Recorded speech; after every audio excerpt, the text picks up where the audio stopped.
How is everybody doing? Welcome to another live broadcast of the Culture Update. I am your girl, Vanna J. Welcome to the show. And it's another holiday show. It's the 4th of July. I know people are celebrating today. I know people are getting crazy, but I just want to take the time to tell everybody to please be careful, please be safe. I've already seen some crazy stuff popping up on my timelines. People having all kind of crazy stuff happen with fireworks. So please be safe if you're out enjoying your time.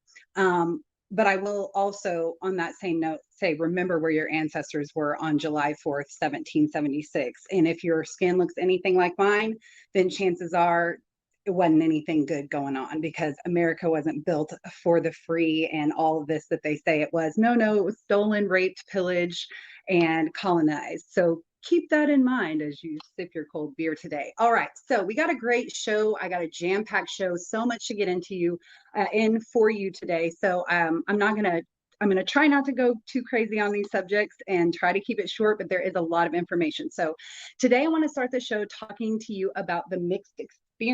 And who better to bring you the mixed experience than your favorite mixed girl, myself. So I'm going to talk to you about this today because I think it's something that needs to be brought up, not only to the Black culture, but also to all cultures in general, of what it really means to be a mixed person. And there are a lot of stereotypes, a lot of like false demographics that go around being a mixed person. And also there's a lot of colorism. And that's an issue. So we're going to talk about colorism versus reverse racism, and we're going to talk about cultural appropriation versus racial ambiguity. So if you're like, what the heck are you talking about? What do those words even mean? Let's get into it. So being mixed and growing up mixed is not easy. I don't want to put too much down on being a mixed person, because people, especially racist people, all the time talk about, oh, think of the children and how horrible their lives will be and how much they'll, this and that, and about mixed kids and having mixed kids. Don't look at it that way. Yes, we go through a lot of ups and downs and crappy, racism like everyone else does. But at the same time, there's also a good side to it, because we get to see the best and worst of both worlds. We get to be included in some of those things that, Black things, I guess you could call them, that others would not be. And we get included into some of those white things that I guess you could call them that others might not be. So we kind of get in on, both sides of the line, so to speak. Issues that come in hand in being mixed is racial ambiguity. What does racial ambiguity mean? Well, let me just give you a quick definition. Basically, it means that you cannot readily identify someone by looking at them. So I'll read it to you. It says racial ambiguity is the term for when a person's racial background isn't easily identifiable. So they don't appear to be what's commonly called monoracial, or being one of one race. If a person appears to be racial ambiguous, you might think that they are mixed race or multiracial. So lots of people fall into this category. Even some people that aren't truly mixed will fall into a racially ambiguity circle. They kind of fall into that category, so to speak. So I'm thinking of people like Rashida Jones. A lot of people, obviously if you're Black, hopefully you know who Rashida Jones is, but a lot of white people don't know that Rashida Jones is mixed. Even Bruno Mars has been an issue, and it's been talked about because people think that he's Black. He has a lot of, Black culture around him and his music videos, and it becomes an issue where racial ambiguity and cultural appropriation run a fine line with each other, because in one point it's like, how is it my fault? Just because I'm this way and you can't look at me and readily identify exactly what I am, that's not really my fault. At the same time, when it comes to, major entertainers, they do kind of have a platform and they do kind of have a say so, and they can come out and kind of be like, okay, this is who I am, this is who I represent, what I represent, the culture that I, claim, or what have you.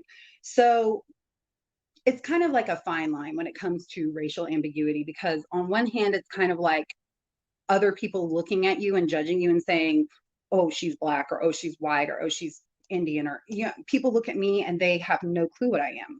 Mostly I'm Black and white. I do have some Native Americans somewhere. I need to get my lineage done. But I've heard everything from Egyptian, Hawaiian, are you this, are you that? People always want to try to make something foreign or, make it out to be something that it's not. But really, it's just no, I'm a mixed Oklahoma girl.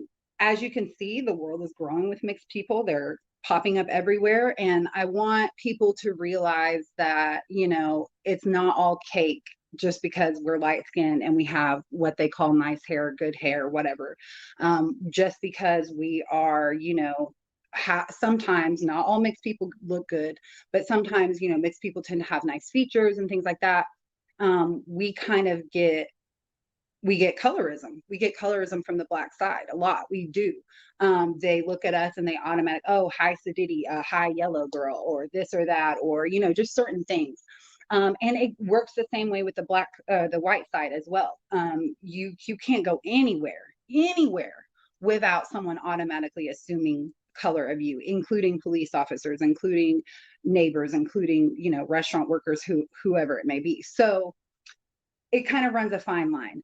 When you get to the question of cultural appropriation, you look at like people like, I would say Bruno Mars maybe. So since he doesn't readily talk about his Hawaiian culture, his Hawaiian background all the time. He doesn't like put on for his culture constantly. It makes it hard to kind of be like, okay, wait a minute. So does Bruno Mars use Black culture in order to gain money, in order to gain name, likeness, influence? So it can run a fine line. I mean, you can kind of like make up your own opinion about Bruno Mars himself, and maybe you follow him a little bit harder than I do on like a personal level, like Instagram and stuff, and maybe he puts on for his Hawaiian folks. But I think that if more people would come out that are racially I can't say the word now, racially ambiguous.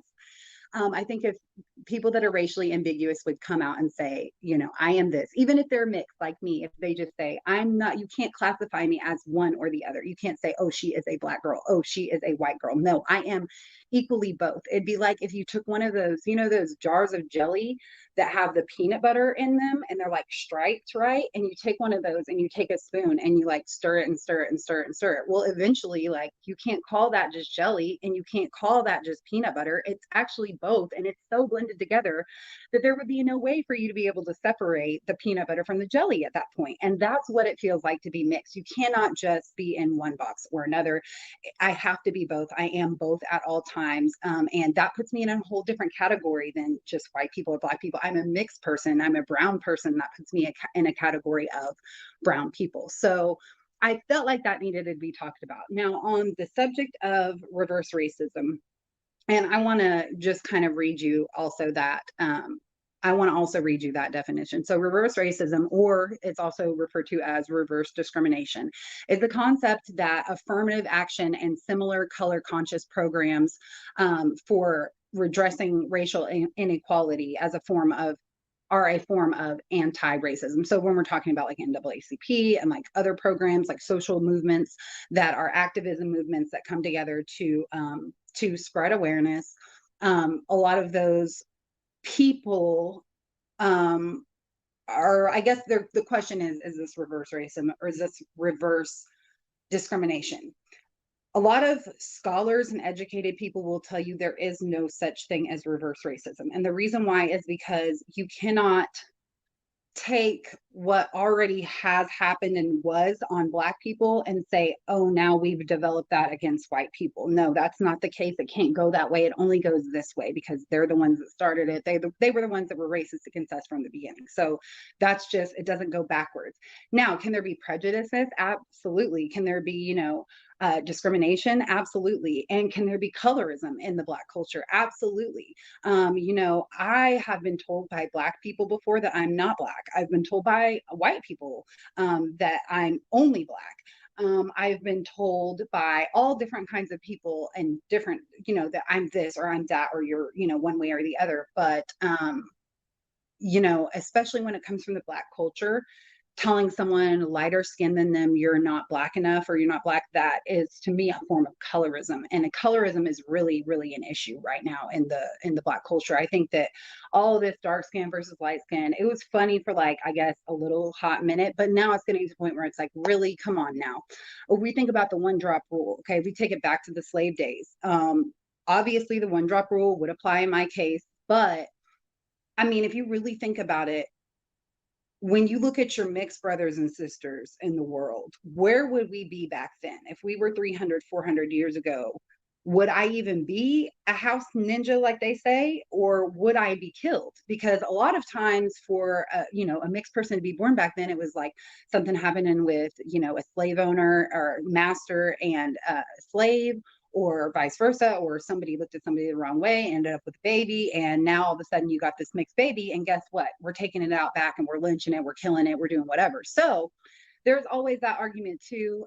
So yeah, I just want to put that in your heads to think about, the mixed experience, reverse racism. I want you to think about racial ambiguity, and try not to be judgmental of people. It's 2021. We should try to, spread love, especially to those of us who are struggling just as well. I get pulled over by the police, I get asked the same questions every Black person does. What type of guns you got? What type of weapons? What type of drugs you got on you? All of that stuff. White people don't get asked that when they get pulled over. They're like, "Oh, how's your day today? Do you know how fast you were going?" All right, so we're going to move on to the next story now. It's time to get into our entertainment news of the day. I'm excited to jump into this first story. Everybody's been talking about it. It's been a crazy week. It's been a crazy week for Black news. So let's just jump right into it. We have the story about Sha'Carri. I'm calling her Sha'Carri. I don't know if that's how you pronounce her name. I believe it is. Sha'Carri Richardson. If you haven't heard, she was the runner that made it to the Olympics. I believe she was supposed to compete in 2 events during the Olympics. And I almost actually talked about this story in the last culture update, because I wanted to talk about the fact that her eccentric hair and her nails, but everybody was saying stuff. Everybody was talking about her. And I was just like, you know what? I'm just going to let it breathe. And then now this. So they have taken my girl Sha'Carri out of the first event of the Olympics due to her being found to have cannabis in her system. This was, I guess, I'm assuming they do this test to most people that are qualified and going to be entering into the Olympics. I can only assume that. I'm not 100% sure. And so now, she can't go. So she issued a statement that basically took full responsibility for her actions, saying, yes, I made a mistake. I knew it was wrong, but, I was under a lot of stress, a lot of pressure. She just lost her mom. And she pretty much just apologized and was straightforward about it. And there has been a lot of backlash. People have been going back and forth saying whether or not, this is even right. Because if you look at the Olympics as a whole, there is a lot that goes on in the Olympics when it comes to male NBA basketball players smoking weed, when it comes to even if you look at football players. I mean, I know that's not Olympics, but, there has been a lot when it comes to smoking weed. If you look at Michael Phelps in that situation. So it was kind of like, what's going on here? Was there a little bit more to this situation of, oh, you just drug tested her and now she's not able to run? So on the heels of that story, we have a girl by the name of Shelby Houlihan. I can't really pronounce her last name.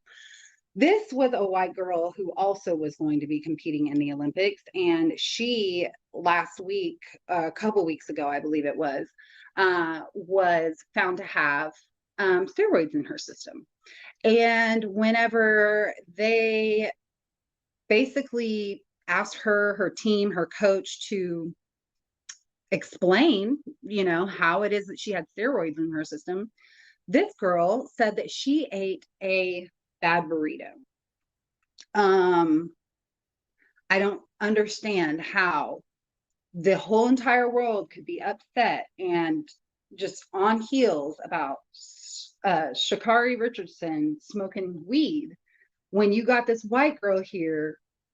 Oh yeah, and she came out and apologized and took credit for what she did and admitted what she did.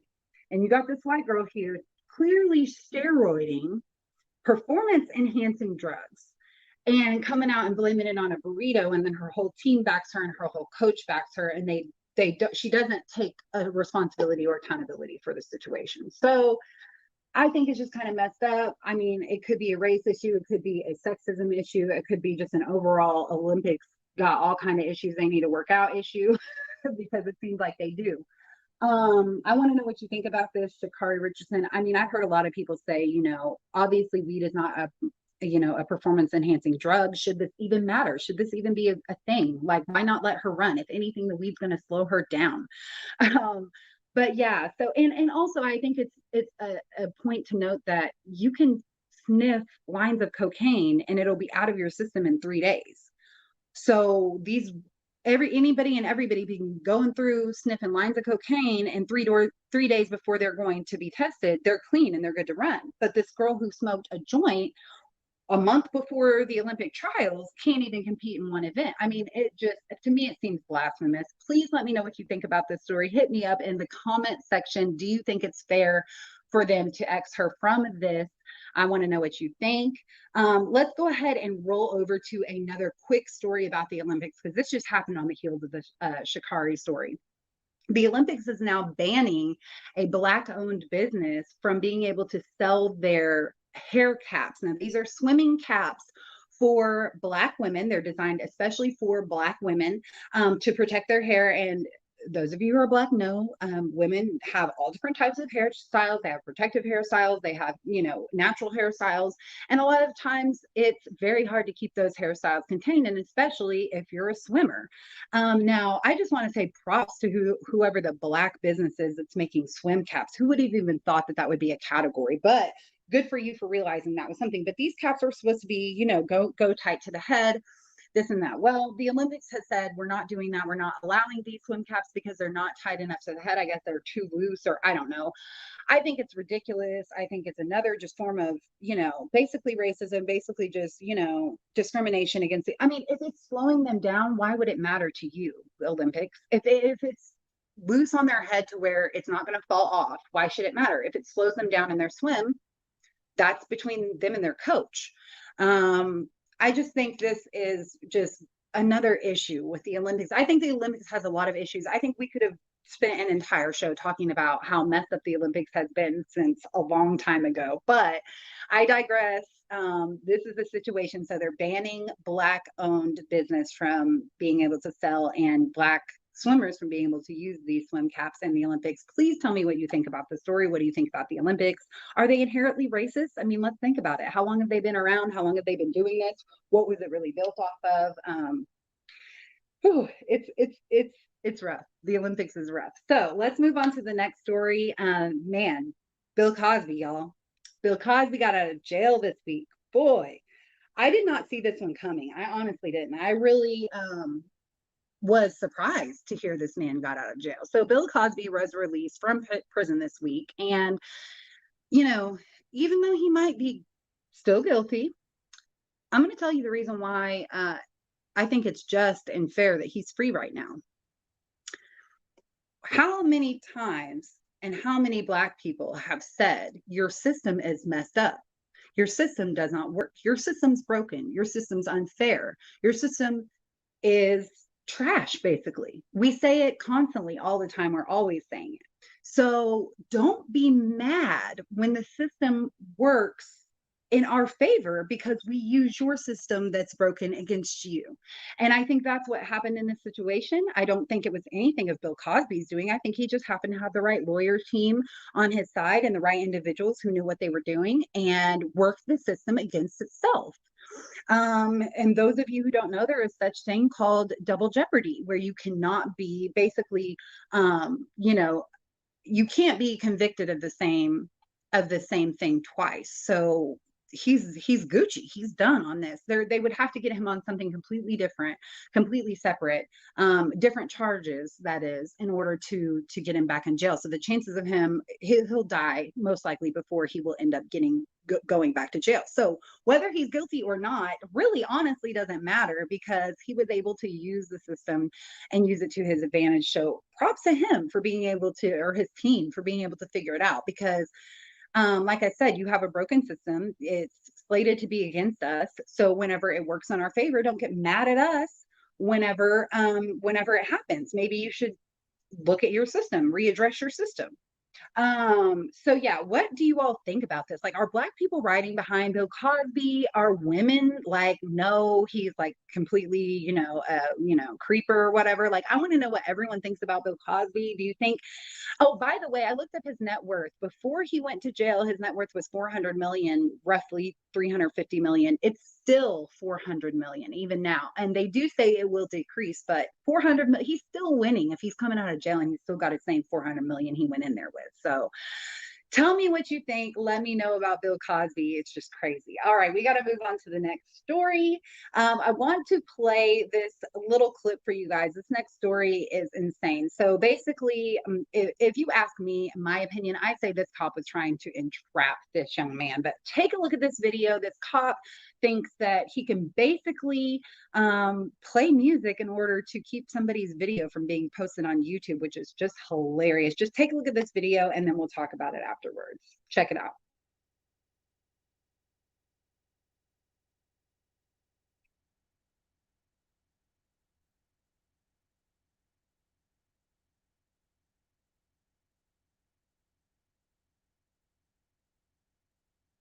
Anybody wants to walk a little hard to walk standing around, not your job. So you're saying that there's a genuine concern that you have that someone's going to trip on this man? You can't keep this. Let's go back to the beginning. It was on the walls, right? And you moved it from the walls. Now you put it here. I'm just trying to. What is the difference? What is the difference? Put it back up on the wall. What is the difference? You're saying, I don't know why are we having a dance party now? Did you? Are you playing pop music to drown out the conversation? No, he doesn't want you recording, so he's playing. Why? Some music in the back. Why do you have to You can record hide? all you want. I just know it can't be posted on YouTube. This guy. This is the new hotness right here. Is that the reporting is so they can get a copyright screen. That's cute. I don't understand if it's completely legal. Why would you worry about it being recorded? You'd only do that if you knew you were being an asshole. 100%. You can't put things on the phone. This guy just turned on copy. He was excited to do this. How long have you? Is there an administrative regulation for this right now? Is that procedure? I'm just listening. Is that procedure? Do you listen? And it's procedure to. This is. Are you getting? Yes, Are you yes. getting this right here? This is You can have hilarious. this all you want. Yeah, these, How does There's my badge. the sheriff Ahern know about this? Is that what? I just Okay, we'll want to find make out. sure he's playing we'll find music out. to prevent this from being posted on the internet. Right. That's why he's playing it, so there's Right. a copyright strike if it's posted on YouTube. And Noti- he's proud of it too. Yeah. Notice And he so didn't this turn is on his Alameda own County camera. Sheriff's Department. Is this an administrative? Is that body procedure camera on? Sheriff? That body cam is on. Sheriff, is this, 100%. Are all of yours on also? okay? And so Do we know? No, let's get there. And again, I'd love to hear because you said you're a sergeant, right? So is this procedure for the Alameda County Sheriff's Department? Not specifically outlined. It's not specifically outlined, and so you're taking it upon yourself, Sheriff Shelby, to play this music to drown out. We have the speaker out here. When we have protests, I'm not protesting, obviously, but when there's protests, there's often And you're Yes, playing but why music are you live. choosing to listen? Because You're you're playing such a music big live. Taylor Swift No, you fan? said before you were playing Is that music to what's drown going it to on? make sure that this wasn't posted on YouTube. You That's said correct. that, and you're That is standing correct. behind that? Yes, sir. So can you say it again for the camera? It is. I'm it- playing my music so that we can post fucking YouTube. He's over here playing fucking. All right, we're good on this. We're good on this, Joe. But we could just turn our backs on him now. We're good, guys. We can just turn our backs on this guy. Oh my gosh, this guy. Okay, so if you couldn't quite understand what was going on in the video, basically what's happening is there is a protest that is going on at, I'm assuming what are the steps of like a Capitol building. And it's happening because there was a Black man killed in a Walmart in 2020 by an officer. And this was, let's see, this is Oakland, California. Okay, so we're in Oakland, California. So they're having a protest. Apparently this Black man had a banner. I guess it was hanging, on the side of a building or side of a structure that it wasn't supposed to be on. So he asked him to take it down. Black man took it down, put it on the ground, what I'm assuming are maybe the steps of whatever building they're standing on. And the police officer told him he couldn't have it there. He couldn't have it there on the ground, that he had to remove it. And So as he's questioning the officer as to why he needs to remove the banner, the officer starts playing a Taylor Swift song on his phone, stating that the woman that's recording will not be able to then post that video onto YouTube because of copyright issues due to the fact that he is indeed playing a Taylor Swift song. Now, there are a few, couple issues with this, more than one. First of all, let's just get down to the law, because obviously even police officers don't know law. This isn't a law, like this isn't a thing. It's literally a terms of use through YouTube. Okay. And it doesn't even say that like, oh, you're going to get your video is going to get taken down. No, what it says is that basically like, we want you to say that this is Taylor Swift in the song. So that way we can monetize it and we can put an ad on it. And that way we can make money off of it. So the fact that he thinks that just because him playing that song is going to keep the video from going on YouTube, as you can see, we just watched it. So it's still up on YouTube. It's gotten millions of views. It's obviously not going to be taken down by YouTube's terms of use. If anything, they're going to flag it, put an ad on it, commercial on it, and they're going to make money off of it because it once again has Taylor Swift. So he's a fool. He's an idiot. And my question is, what is, like, this is the part of the justice system we need to look at. Like, how come this officer couldn't explain to this man while he had to take his banner down? Obviously he was wrong about that because he couldn't explain it to him, and he felt that he was being recorded and needed to avoid being recorded by turning on his phone. So music on his phone. So that's another issue. It's like, oh, so what are you doing wrong, officer, that you are so afraid that this video is going to go on YouTube? If you're secure in your job and what you're doing there on those steps, then you should have no problem with people recording you and posting it on YouTube, because you're not doing anything wrong. You're within your duties as an officer. Obviously, he wasn't, because he didn't want that video being played, and it was played anyway. Why he couldn't have that banner there? Yeah, it may have been a trip and fall issue. It may have been something else, or this guy just may have been being an a-hole. I don't really know. But I think it's really, really, really funny that he would try to, I don't know, I use the word entrapment, because basically it's like the black guy is not breaking a law. He's asking the officer a question, and the officer's trying to get him to break a law that's not even a breakable law. So it's like, you're trying to get me to break a law? Like, why would you do that to someone? If you're an officer, aren't you supposed to be there like, hey man, don't do that. You'll get in trouble for that. So it makes no sense. It's horrible. Once again, here we are with this racism issue and this, this whole issue. It's back again. So, I think it's funny. I actually looked up a little bit about this story, and apparently this is not the first time it's happened. Apparently there have been other cops a few times down the line that have, one played Santeria by Sublime during a traffic stop to keep the guy from recording him. I mean, it's blasphemous. It's ridiculous. And the songs that they choose to play, I think that's hilarious. The fact that he would just have Taylor Swift queued up on his phone, ready to go. It's like, bro, you listened to that. You were listening to that on your way to guard the protest. Oh, it's just ridiculous. So that's it for the entertainment news.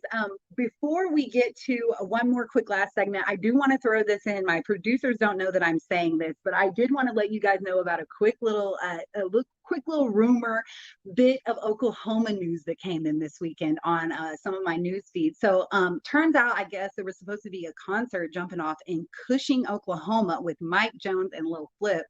Well, apparently things didn't go too well, because rumor on the street is them boys showed up, and I don't mean just them boys, I mean them white boys. They showed up with apparently chains, mad, upset, ready to lynch people, ready to lynch black people. It was a whole situation thrown down in Cushing, Oklahoma. So if y'all were there, let me know what popped off. I want to know what happened. It's just a whole, and it's crazy too, because Mike Jones and Little Flip were going to Cushing, Oklahoma. Okay, first of all, and second of all, that half the proceeds of the concert were being donated to the police department, the local police and fire department there. So it's just funny that these white people ruined it for themselves, because all that hard-earned black money was about to go to y'all's little police station, but they didn't want to let no black people have their fun. So yeah, that's just a little tidbit. All right, we're wrapping up the show right now with a special extra added segment that I just introduced in. It is going to be the spotlight. This is a local business spotlight. We're going to start doing this every week where we want to highlight a local business. So Addie Sugar Shack is a business located in Norman, Oklahoma. It is ran by Erica Gomez and her family. I wanted to just let you all know that they have a lot of great things on their menu. They have all different types of wonderful creations, from everything from snow cones to desserts to candies to fruit with the tagine on it. They got everything. They got everything. They have so much great stuff. Make sure you guys go by and support Addie Sugar Shack, locally Black-owned business in Norman, Oklahoma. Make sure you check out their Facebook page, Addie Sugar Shack on Facebook. And also make sure you all stop by. They're actually doing a charity event for Julius Jones. For those of you who know Julius Jones, they're trying to get him released. They're doing a charity event, I believe, on the 24th. So that's July 24th. They're going to be having a charity event to raise money for Julius Jones's release from prison. If you would like to donate, you can go visit the website. You can also stop by Addie Sugar Shack and you can donate as well by purchasing items from there. I believe they're going to be 100% of the proceeds actually are going to be going to the Julius Jones, the freeing of Julius Jones, the coalition, the foundation, whatever you want to call it. So yeah, that's awesome. So special props to them. They do a lot for the Black community, and she is an openly active Black Lives Matter business. So shout out to Erica, shout out to Addie Sugar Shack. Make sure you guys go get your little ones a cold treat from them and support Julius Jones and that charity event that they're having on the 24th as well. That wraps it up for the show today. I want to thank you all for tuning in. Thank you all for dropping your comments to me. Make sure you check the show again next week. That's right. We do it every week, every Sunday at 7 p.m. Central. And I give you the culture update. I let you know what's been happening out in the streets. So thank you so much for tuning in, and we will catch you guys again next week. Have a safe and wonderful holiday weekend. Bye.